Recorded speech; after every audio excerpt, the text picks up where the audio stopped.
Hello my dear students, welcome to the channel again. और जैसा कि आपको मालूम था कि हमने स्टार्ट की थी टर्म 1 के लिए एक मल्टीपल चॉइस क्वेश्चन की सीरीज, जिसमें हमने data handling using pandas and data visualisation के 3 पार्ट कर चुके थे और एक हमने वन शॉट वीडियो बनाई थी जिसमें हमने कंप्लीट की थी पूरे के पूरे multiple choice question societal impacts के। इसी में यूनिट 1 में मुझे कुछ और मल्टीपल चॉइस क्वेश्चंस मिले हैं या इंपॉर्टेंट मल्टीपल चॉइस क्वेश्चन मिले हैं जैसा हम कह सकते हैं। सो मैंने उनको आपके साथ शेयर करने की यहाँ पे कोशिश की है, तो वीडियो को आखिरी तक देखना। हम इसमें तकरीबन 25 मल्टीपल चॉइस क्वेश्चन देखेंगे जो बहुत ही ज्यादा इंपॉर्टेंट है, और वीडियो पसंद आए तो उसको लाइक करना। तो चलिए शुरू करते हैं वीडियो को। सो पहला क्वेश्चन हमें कहता है the command use to set level for X axis. ऐसा कौन सा कमांड है जिसकी हेल्प से हम एक्स एक्सिस की जो लेवल है उनको हम सेट कर सकते हैं। तो ऑप्शन ए कहता है plt.show, plt.plot, plt.xLevel या फिर plt.title। ये हमारे पास 4 ऑप्शन है। तो हमें मालूम है कि शो फंक्शन क्या करता है, हमको जो भी प्लॉट बनाते हैं, जो भी ग्राफ बनाते हैं, उसको शो करने का काम करता है। ठीक है।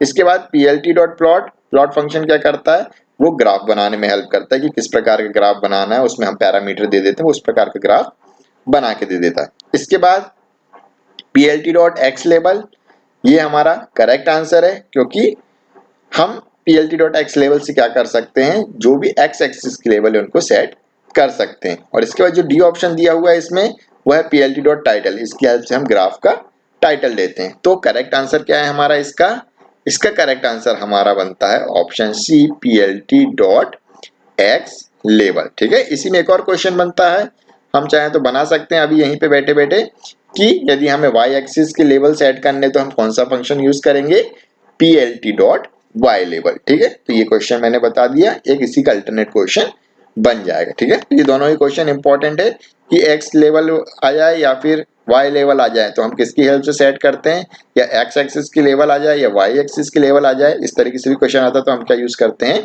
plt.yLevel। और x एक्सिस को सेट करना हो तो plt.xLevel। ओके, चलिए आते हैं क्वेश्चन नंबर 2 में। Given a panda series called sequence, the command will display the last 4 rows is. ठीक है। हमें एक पांडा सीरीज दी गई है, उसमें हमें लास्ट की 4 रोज एक्सेस करना है, तो हमें उसके लिए कौन सा कमांड लगने वाला है। क्या लिया option A, print sequence dot head 4, print sequence dot head 4 parameter में, प्रिंट सीक्वेंस डॉट टेल और ब्रैकेट में पैरामीटर में 4, और प्रिंट सीक्वेंस डॉट हेड्स 4। ठीक है। सो हमने कुछ ही दिनों पहले पढ़ा था हेड एंड टेल फंक्शन। मैंने आपको बताया था कि जो हेड और टेल पैरामीटर है या फंक्शन एक तरीके से कह सकते हैं, तो वो क्या करता है,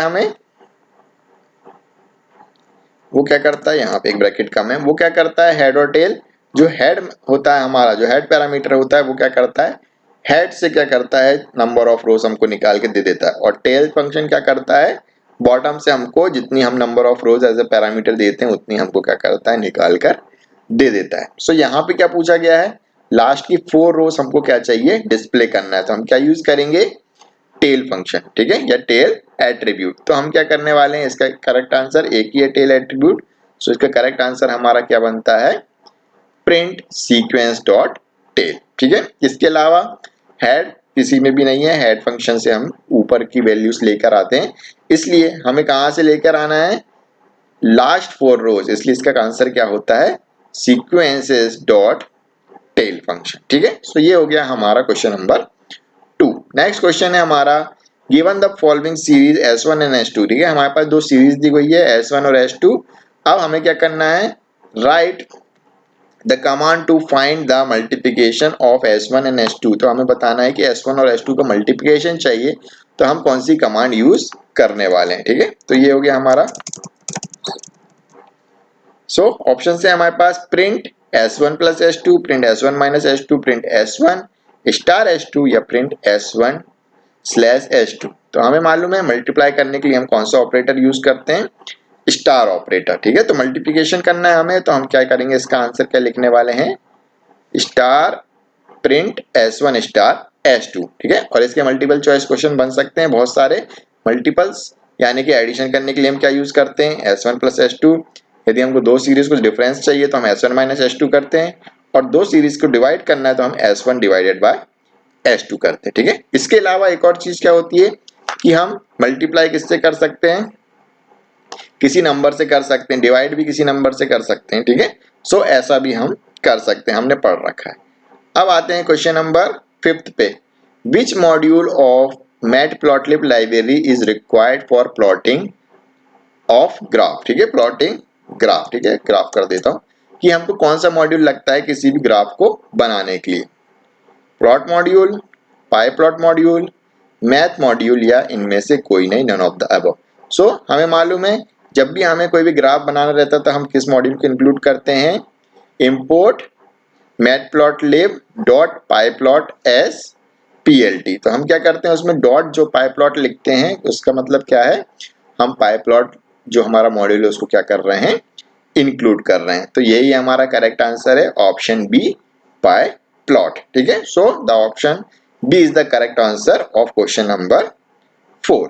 नेक्स्ट इज क्वेश्चन नंबर 5।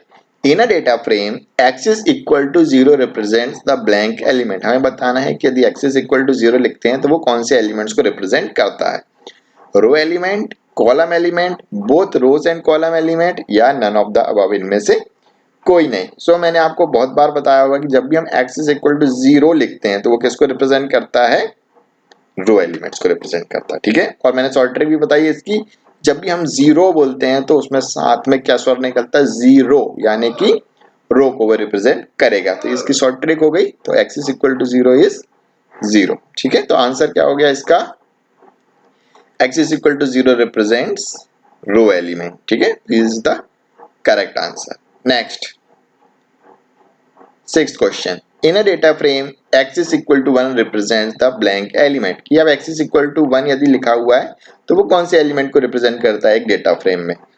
मैंने आपको बताया था 1 ऐसा बना हुआ है, ठीक है। तो कॉलम्स कैसे होते हैं, ऐसे खड़े में। तो एक्सिस इक्वल टू 1 किस चीज को रिप्रेजेंट करता है, हमारा कॉलम एलिमेंट को, ठीक है। तो ये भी आपको याद रहेगा, दोनों चीजें बहुत ही इजी हैं। कॉलम एक्सिस इक्वल टू 0 लिखा था वो रो को रिप्रेजेंट करता है, और एक्सिस इक्वल टू 1 अपन लिखते हैं तो वो किसको रिप्रेजेंट करता है, कॉलम को रिप्रेजेंट करता है। हमने डिलीट करते टाइम भी एक्सिस इक्वल टू 0 और एक्सिस इक्वल टू 1 का उपयोग किया है, यदि आपको याद हो तो, ठीक है। अब आते हैं क्वेश्चन नंबर 7 पे। A series by default has a index that starts from, ठीक है। जब भी हम सीरीज क्रिएट करते हैं या सीरीज का आउटपुट देते हैं तो उसमें जो पहला एलिमेंट है उसका इंडेक्स बाय डिफॉल्ट क्या रहता है। इसका करेक्ट आंसर क्या होगा, 3, 0, -1 या 1। हमें मालूम है जब भी कोई सीरीज हम बनाते हैं उसको डिस्प्ले करते हैं तो उसका जो फर्स्ट एलिमेंट रहता है उसका इंडेक्स क्या होता है, 0, ठीक है। तो याद रहेगा 0 is always, a series is always start from 0th index, ठीक है। Next, the command to install the matplotlib. यदि हमको मैटप्लॉटलिब लाइब्रेरी को इंस्टॉल करना है तो उसके लिए हम कौन सी कमांड यूज करेंगे, install pip matplotlib, install matplotlib, pip matplotlib या pip install matplotlib. What will be the correct answer. हमें मालूम है कि जब भी हमें कोई लाइब्रेरी इंस्टॉल करना रहता है तो हम क्या लिखते हैं, पहले लिखते हैं pip, फिर इंस्टॉल, फिर उस लाइब्रेरी का नाम। इसका क्या होगा correct answer, pip install matplotlib, ठीक है। इसी तरह हम पांडास को इंस्टॉल करते हैं, pip इंस्टॉल पांडास। तो ये हो गया हमारा करेक्ट आंसर जो कि ऑप्शन डी। किस तरीके से हम इंस्टॉल करते हैं, pip इंस्टॉल मैटप्लॉटलिब, ठीक है। होप समझ में आ गया होगा। यदि समझ में आया हो तो वीडियो को जरूर लाइक कर देना, क्योंकि लाइक करने से ही मुझे पता चलता है कि आप लोगों को वीडियो समझ में आ रहा है, या मैं और भी इस तरीके के वीडियो बनाऊंगा कि आपको पसंद आ रही है वीडियो, ठीक है। नेक्स्ट क्वेश्चन नंबर 9 कहता है विच of the following library in Python is used for plotting graph. कि जो हमको ग्राफ बनाना है तो हम कौन सी लाइब्रेरी यूज करते हैं। We all know that what will be the correct answer, pandas, numpy, matplotlib या नन ऑफ द अबव। हमें मालूम है कि पांडास क्यों यूज करते हैं, ठीक है, एनालिसिस वगैरह के लिए। नमपाई क्यों यूज करते हैं, न्यूमेरिकल एनालिसिस के लिए। इसके बाद मैटप्लॉटलिब ये हम क्यों यूज करते हैं, ग्राफ्स बनाने के लिए, यानी कि डेटा विजुअलाइजेशन के लिए, ठीक है। यदि यहाँ पे लिखा होता यूज्ड फॉर डेटा विजुअलाइजेशन तब भी हम क्या यूज लिखते, यहाँ पे हम लिखते मैटप्लॉटलिब लाइब्रेरी, ठीक है।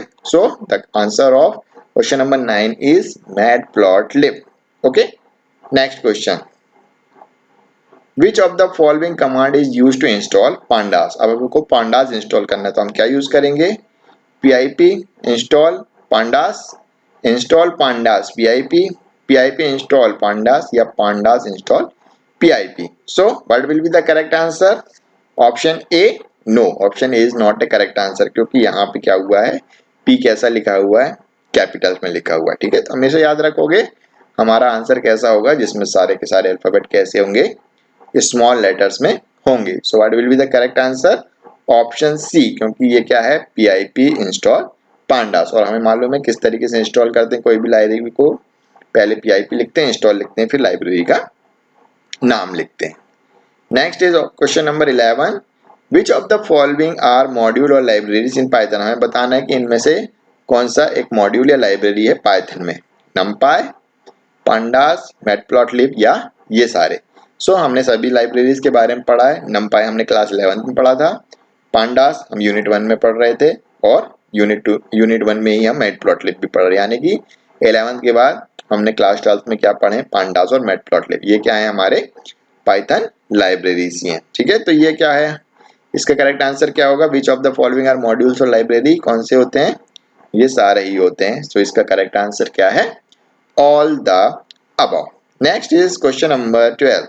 क्वेश्चन नंबर 12 क्या कहता है, the output of the following code. ठीक है, यदि हम एक कोड चलाते हैं, जो यहाँ पे लिखा हुआ है, उसका आउटपुट क्या होगा। ठीक है, तो हमें मालूम है ये कोड किस चीज का है, इम्पोर्ट पांडास एज पीडी। हमने क्या किया है, पांडास लाइब्रेरी को इम्पोर्ट किया है। इसके बाद हमने क्या किया है, s1 equal to P D dot series, एक सीरीज क्रिएट किया है। इसमें हमने क्या किया, लिस्ट में कुछ एलिमेंट्स पास किए हैं और इससे क्या किया है, एक सीरीज क्रिएट किया है। ठीक है, क्रिएटिंग सीरीज फ्रॉम लिस्ट।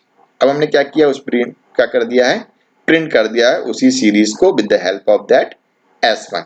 अब क्या होगा आउटपुट, हमें मालूम है कि जब भी सीरीज क्या होती है, प्रिंट होती है, तो वो किधर से चालू होती है, किस इंडेक्स से चालू होती है, बाय डिफॉल्ट 0 से चालू होती है, क्योंकि हमने इंडेक्स हमने खुद से नहीं दिए। हम इंडेक्स खुद से देते हैं तो वो इंडेक्स आते हैं, लेकिन यदि हम इंडेक्स नहीं देते तो बाय डिफॉल्ट कहाँ से उसके इंडेक्स आते हैं, 0 से। तो हम देख लेते हैं कौन से ऑप्शन में 0 से चालू हो रही है हमारी इंडेक्सिंग, ऑप्शन ए, क्योंकि 1 2 3 ऑप्शन हो नहीं सकता, माइनस में इंडेक्सिंग होती नहीं है, और ये 10 20 30 तो हो ही नहीं सकती। ठीक है, 10 20 30 कब हो सकती थी, या -1 -2 -3 कब हो सकती थी, या 1 2 3 कब हो सकती थी, जब हम क्या करते, इंडेक्स इक्वल टू करके अलग से हमारे खुद के इंडेक्स देते। लेकिन हम नहीं दे रहे हैं, इसलिए क्या आ रही है, बाय डिफॉल्ट क्या आएगा, इसका आंसर ए। ठीक है, तो क्या आएगा, 0 1 2 और जो वैल्यूज हैं वो 10 20 30। So what will be the correct answer of question number 12, option number A. Now come to question number 13। How many elements will be there in the output. हमें बताना है कि कितने एलिमेंट्स आउटपुट में आने वाले हैं। ठीक है, तो क्या लिखा हुआ है, s1 equal to P D dot series range 5। क्या लिखा हुआ है, रेंज 5। सो प्रिंट s1, हमने क्या किया है, सीरीज क्रिएट की है with the help of which function, range function का यूज करके हमने क्या किया है, सीरीज क्रिएट किया है। अब मैं आपको बताता हूं कि रेंज फंक्शन में कौन कौन सी वैल्यूज होती हैं। ठीक है, रेंज फंक्शन में क्या होता है, जो भी हम उसमें पैरामीटर देते हैं उसको छोड़ के उससे पहले तक की सारी वैल्यूज हमारे पास मिलती है। और रेंज फंक्शन कहाँ से चालू होता है, 0 से चालू होता है। तो रेंज फंक्शन में यदि 5 लिखा है तो किस कौन कौन सी वैल्यू आएगी, 0 1 2 3 और 4। ठीक है, 5th नहीं आएगी। सो कौन कौन सी वैल्यू आने वाली है रेंज फंक्शन में, हमारे पास आने वाली है 0 1 2 3 और 4। सो कितनी वैल्यूज हो गई, 1 2 3 4 5, इसलिए करेक्ट आंसर क्या है हमारे पास, ऑप्शन बी। ठीक है, तो हमारी जो आउटपुट है उसमें कितनी वैल्यूज आने वाली है, 5 आने वाली है। ठीक है, next, which of the following is not an attribute of pandas data frame. इसमें से कौन सा एट्रीब्यूट हम यूज नहीं करते हैं डेटा फ्रेम में, इंडेक्स, शेप, साइज या colour. So what will be the correct answer, ऊपर से देखते हैं, इंडेक्स हमने पढ़ रखा है, इंडेक्स क्या करता है, अभी पिछली वीडियो में समझाया था कि इंडेक्स फंक्शन क्या करता है, जो भी सारे इंडेक्स होते हैं डेटा फ्रेम के उसको क्या करता है, आउटपुट में दे देता है। शेप, शेप क्या करता है, उसका शेप बताता है कि उसमें कितने नंबर ऑफ रोज हैं और कितने नंबर ऑफ कॉलम्स हैं। साइज क्या बताता है, उसमें टोटल नंबर ऑफ एलिमेंट्स कितने, वो क्या बताता है, साइज। और डी क्या है, कलर, क्या कलर होता है, नो। ठीक है, कलर एट्रीब्यूट नहीं होता हमारे डेटा फ्रेम का, इसलिए what is the correct answer of this, option D. Option D is the correct answer of question number 14, जिसमें क्या पूछ रहा है, which is not an attribute. तो कलर क्या है हमारा, एट्रीब्यूट नहीं होता है। Question number 15, which of the following code will create an empty series. ठीक है, हमको बताना है कि एम्प्टी सीरीज जिसका नाम क्या हो, S1 हो, किस कोड से बनेगा। ठीक है, तो ऑप्शन लिखा हुआ है PD S1 equal to PD dot series, इसमें सारे के सारे स्मॉल लेटर्स हैं सीरीज में। PD S1 equal to PD dot series, इसके बाद S1 equal to PD dot series, और लास्ट में लिखा हुआ है S1 equal to PD dot series. So what will be the correct answer of this, option A no. इसका correct answer क्या होगा, ऑप्शन सी होगा। क्यों होगा ऑप्शन सी, क्योंकि यही इसका करेक्ट सिंटेक्स है। इसमें तो कैपिटल्स में लिखा हुआ है सीरीज, सो सीरीज जो हमारा फंक्शन है उसको हम स्मॉल में ही लिखते हैं, और यहाँ पे क्या लिखा हुआ है, सीरीज पूरा स्मॉल में, लेकिन इसका एस भी स्मॉल है, इसलिए ये करेक्ट सिंटेक्स नहीं है। हमेशा याद रखना, सीरीज में क्या होता है, एस कैपिटल रहता है और बाकी सब स्मॉल रहते हैं, बट यहाँ पे इसमें ब्रैकेट्स नहीं लगे, इसलिए ये भी रॉन्ग आंसर है। So what will be the correct answer, option C. इसमें कैपिटल में हमारा एस और बाकी सब स्मॉल में है, और इसके साथ पैरेंथेसिस भी है। So answer of question number 15 is question option number C. ठीक है, अब आ जाते हैं क्वेश्चन नंबर 16 पे। 16 क्या कहता है, what will be the output of the following code. हमें बताना है कि जो कोड लिखा है उसका आउटपुट क्या आएगा। S1 equal to PD dot series, data equal to 31,2,-6 and index equal to 7932। तो हमें बताना है कि इसका आउटपुट क्या आने वाला है। So value error, index error, syntax error या नो एरर, कि इसमें कोई भी एरर नहीं आएगी। सो what will be the correct answer, इसका आंसर क्या होने वाला है, इसका आंसर होने वाला है इंडेक्स एरर। क्यों होने वाला है इंडेक्स एरर, क्योंकि यहाँ पे देखो क्या दिख रहा है, यहाँ पे इंडेक्स, यहाँ पे देखो कितनी वैल्यूज दी हुई है, 1, 2 और 3। कितनी वैल्यूज दी हुई है, 3 क्या दी है हमको, वैल्यूज दी है, लेकिन उन 3 वैल्यूज के लिए यहाँ पे इंडेक्स कितने दिए हुए हैं, 4 दिए रखे हैं। ठीक है, तो इंडेक्स क्या होगा, ज्यादा। सो जब भी हमारे पास कम ज्यादा होते हैं तो क्या देता है वो, इंडेक्स एरर देगा, कि जितनी वैल्यूज हैं उतने इंडेक्स नहीं है। So what will be the correct answer of this, index error. ठीक है, so option B is the correct answer. Next question, by default the plot function plots a blank graph. यदि हम plot function में कोई भी parameter नहीं देते हैं तो वो बाय डिफॉल्ट कौन सा प्लॉट या कौन सा ग्राफ बनाता है, बार ग्राफ, पाई ग्राफ या लाइन ग्राफ या फिर हिस्टोग्राम ग्राफ। सो इसका करेक्ट आंसर क्या है, जब भी हम प्लॉट फंक्शन डायरेक्ट लिख देते हैं उसके अंदर बिना किसी पैरामीटर को दिए हुए, तो वो कौन सा ग्राफ बनाता है, वो बनाता है बाय डिफॉल्ट लाइन ग्राफ। ठीक है, याद रखना, जब भी हम कोई भी पैरामीटर नहीं देंगे तो वो क्या बनाएगा, बाय डिफॉल्ट लाइन ग्राफ हमको क्रिएट करके देता है। Next is question number 18, which function is used to create a horizontal bar chart. यदि हमको बार चार्ट बनाना है और हॉरिजॉन्टल में बनाना है, यानी कि इस तरीके से। ठीक है, हॉरिजॉन्टल कैसा होता है, ऐसे, मतलब जो भी हमारे बार्स बनेंगे वो हॉरिजॉन्टल में बनेंगे, वर्टिकल ऐसा होता है खड़ा। सो हमें हॉरिजॉन्टल बार चार्ट बनाना, तो उसके लिए हम कौन सा फंक्शन यूज करने वाले हैं, plt.h बार, plt.bar, plt.h अंडरस्कोर बार या plt.ho बार। सो हमें मालूम है कि हमको जब भी हॉरिजॉन्टल बार ग्राफ बना रहता है तो हम कौन सा फंक्शन यूज करते हैं, plt.h बार। क्या यूज करते हैं हम, plt.h बार। ठीक है, सिंपली इसमें फंक्शन क्या है, h बार, वो plt क्या है, वही एलियास है जो हम क्या करते हैं, बनाते हैं एज लिख के। ठीक है, क्या लिखते हैं, matplotlib.pyplot एज plt, तो वही plt है यहाँ पे। ठीक है, तो मेन फंक्शन जो हम यूज करते हैं वो क्या है, h बार। ठीक है, तो ये इसका करेक्ट आंसर क्या होगा, option A. Now come to question number 90, dot LOC is used in. यदि हम जो डॉट LOC है वो कहाँ यूज करते हैं, level based indexing, position based indexing, both level based and position based indexing, या नन ऑफ द अबव, यानी कि इनमें से कोई नहीं। सो अभी हमने पढ़ा था difference between LOC and ILOC। तो मैंने क्या बताया था कि LOC फंक्शन हम वहाँ यूज करते हैं जहाँ पे हम एलिमेंट्स को किसकी हेल्प से एक्सेस करते हैं, या जहाँ पे हम एलिमेंट्स को लेवल के बेस पे एक्सेस करते हैं। सो जहाँ पे भी हमको लेवल से इंडेक्सिंग करना रहता है या जहाँ पे लेवल वाली इंडेक्सिंग रहती है वहाँ पे हम कौन सी मेथड यूज करते हैं, dot LOC। So correct answer is option A. Okay, now come to question number 20।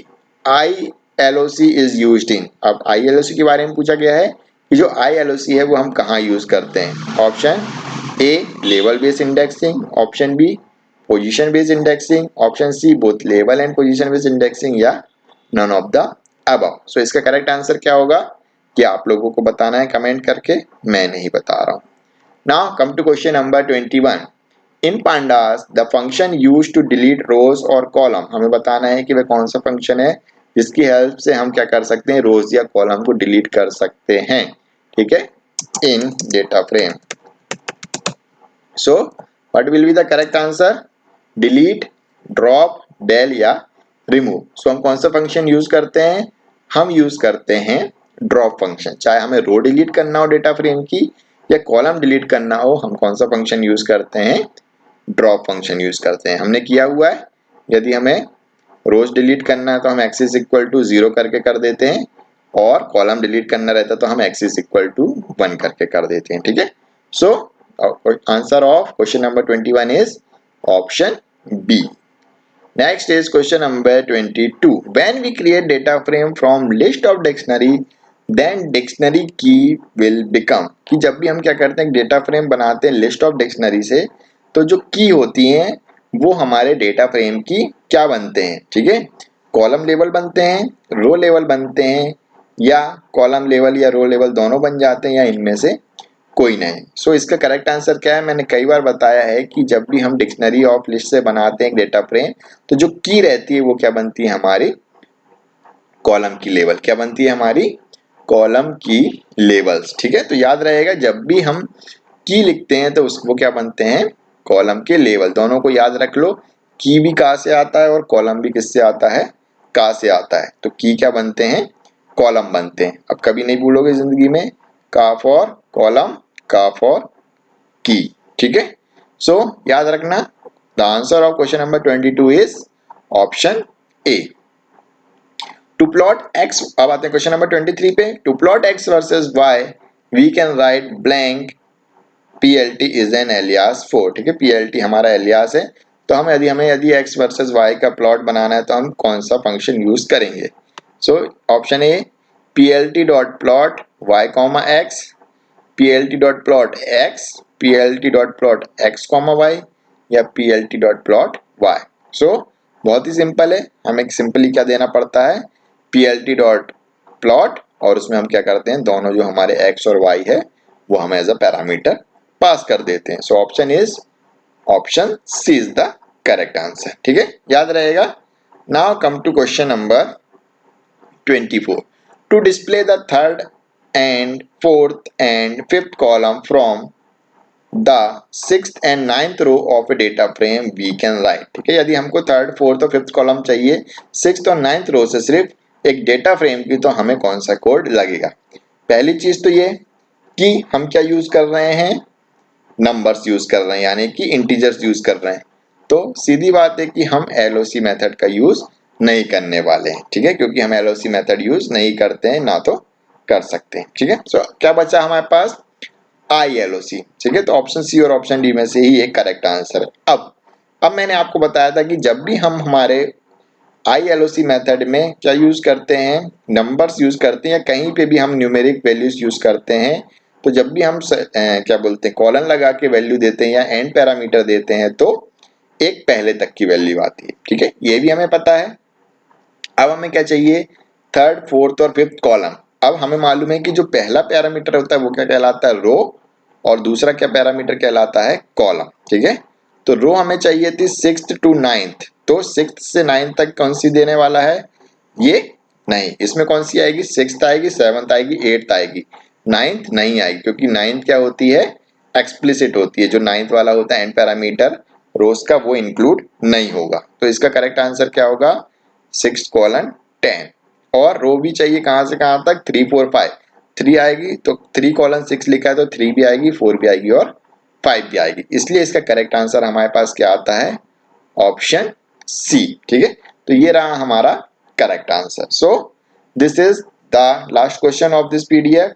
अब आते हैं हमारे पास क्वेश्चन नंबर 25, जो कि मैं अभी बनाने वाला हूं। तो क्वेश्चन नंबर 25 हमारा क्या कहता है, what will be total number of elements if there are 5 rows and 6 column in data frame and no NaN values. हमें बताना है कि किसी डेटा फ्रेम में 5 रोज हैं और 6 कॉलम है, तो हमें बताना है उसमें टोटल नंबर ऑफ एलिमेंट्स कितने होंगे। So option A is 45, option B is 56, option C is 34 and option D is 30। So आपको ये क्वेश्चन होमवर्क दिया जाता है, आप मुझे कमेंट करके बताएंगे कि कितने एलिमेंट्स होंगे हमारे डेटा फ्रेम में।